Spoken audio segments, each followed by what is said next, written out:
Thank you so much for still watching Sudut Pandang. Last week, when I came back from the Asia Pacific Roundtable, I learned at the forum or the roundtable that Asian immigrants are one of the highest earning group of minority in America, and they are being acknowledged as one of the main lobby group or interest group as such. But here we're looking at Britain, and there's a lot of accusation from, of course, British National Party and all that, that the majority of the taxpayers suffered because when a lot of poor immigrants come, when they come to Britain, it is their money that's being used to accommodate all these people who just came to the land, for example. How do you answer that? Because we don't want to look at who gets what, but at the end of the day, wouldn't that question arise anyway? Yes, I mean, I think this needs a health warning, really. The first thing is that the British National Party, it is in their interest to try and create the impression that there is a problem. And they, for example,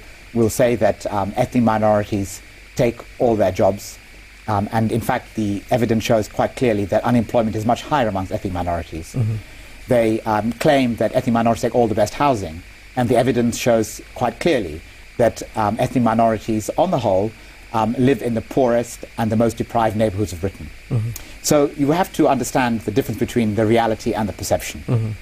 Okay? And we have to understand why the British National Party says this, because it is in their interest to create division and distrust rather than create cohesion. But leave that aside.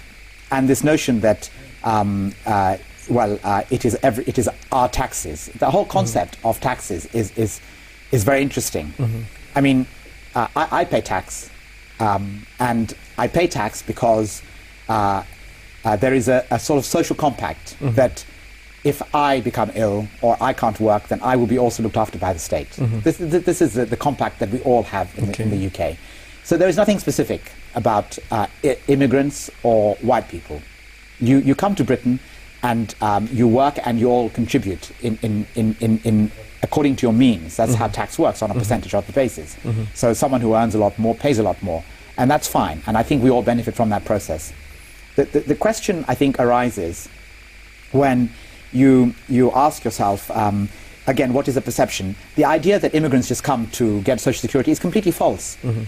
For example, there is a lot of evidence to show that actually immigration was responsible or contributed hugely to the growth that Britain experienced over the last 10 years. We were one of the most successful economies in the world. I mean, the reality is that Britain is the fourth richest country in the world. And if you try and understand why that is, you will see that evidence from America, even from Germany, and shows that immigration has played a huge part in the ability of those countries to grow, because people come. I mean, take my situation. I work in the National Health Service. 38% of the doctors in the National Health Service are from an ethnic minority grouping. Majority of them qualified in India and Pakistan. Okay, that's the biggest group. Yes. Now just think about this.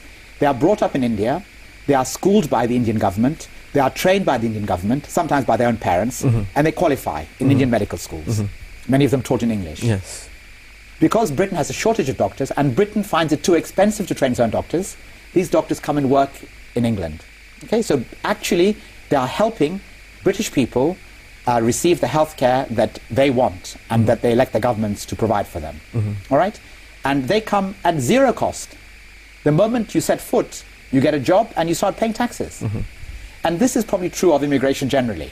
And I think it has been shown in America, it's shown in Germany. I mean, we talk about the German economic miracle, but does anyone talk about the role that the Turkish migrant workers played in the economic miracle? Yeah. I think BNP quoted Nelson Mandela saying that Britain should not be taking their nurses away from Africa. But I'd like to link that to Malaysia, and Professor Dr. Shamsul Amri. The economic question always comes into the picture when we talk about ethnic relations. Is that one of the key areas for tomorrow? Well, I think somehow the ethnic problem or issues relating to ethnic will come out during economic crisis. That's I can observe that in a cycle of people analyze about Malaysia. I mean, in the 1997-98 economic crisis, if you read the International Herald Tribune, Asian Wall Street Journal, Malaysia was facing this grave problem, and we were as if at the edge of precipice, that we are just going to jump there and get destroyed.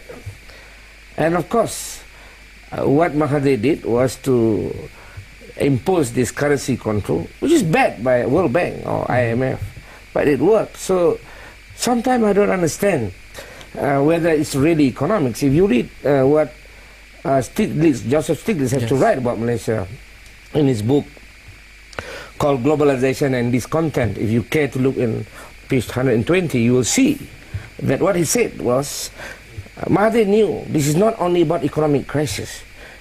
The solution to this problem is about the survival of the nation. It's not about economic crisis. So it is quite interesting for me to see this Nobel Prize winner economist talking more like a voodoo man, you know. Well, anthropologists were called voodoo men. So it is interesting how he observed the specific and the specificity of Malaysia at that time, and the choice that we made, not a popular choice, against the grain, and we made the choice because we realized that any other choice will be bad for the ethnic relation. Choices, something to think about, because there was a choice also years back when we want to re-engineer the communities involved in Malaysia, and we thought about positive affirmation, for example. But I would like to ask Britain's experience positive affirmation. What are your views on that? And then I'll ask the same question to Professor Dr. Shamsul. We'll catch you after this short break.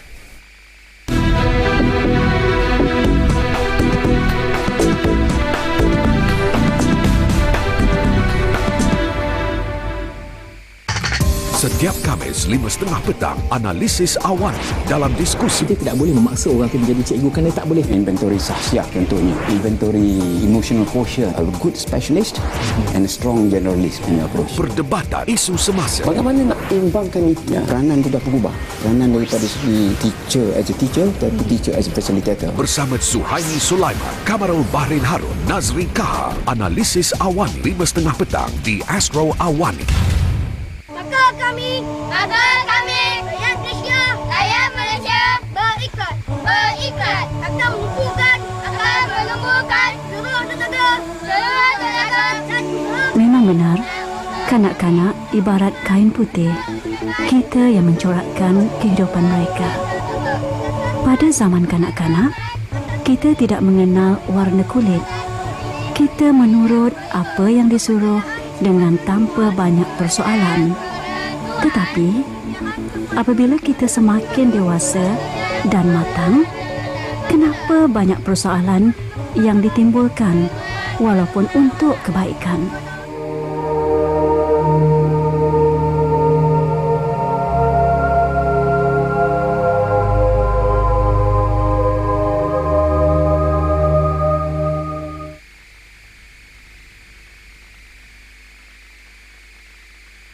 Setiap hari, setengah jam bersama Atma Asia. Ikuti perkembangan isu utama di rantau Asia mengikut perspektif kita. Singapura mengesahkan kes pertama virus influenza A H1N1 apabila seorang remaja perempuan dijangkiti virus maut terbabit. Tan Sri Amir Syam Abdul Aziz dilantik sebagai pengerusi Majlis Penasihat Ekonomi Negara dalam membentuk satu model baru ekonomi. Disampaikan oleh dua generasi baru dan berpengalaman bersama Atma Asia di Astro Awani.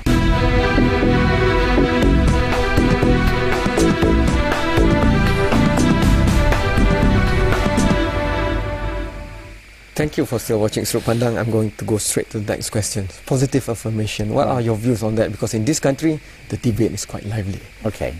All right. Well, in Britain, a positive affirmation was never allowed. It is illegal. All right. And we used other techniques, which we probably don't have time to describe, but we use... Well, we currently now use what's called positive action, which is very different. But let's look at affirmative action, is how I understand it. And let's look at the American example. And I think there's no doubt in my mind, and I've studied this in detail because I like Dr. Shamsu said that, you know,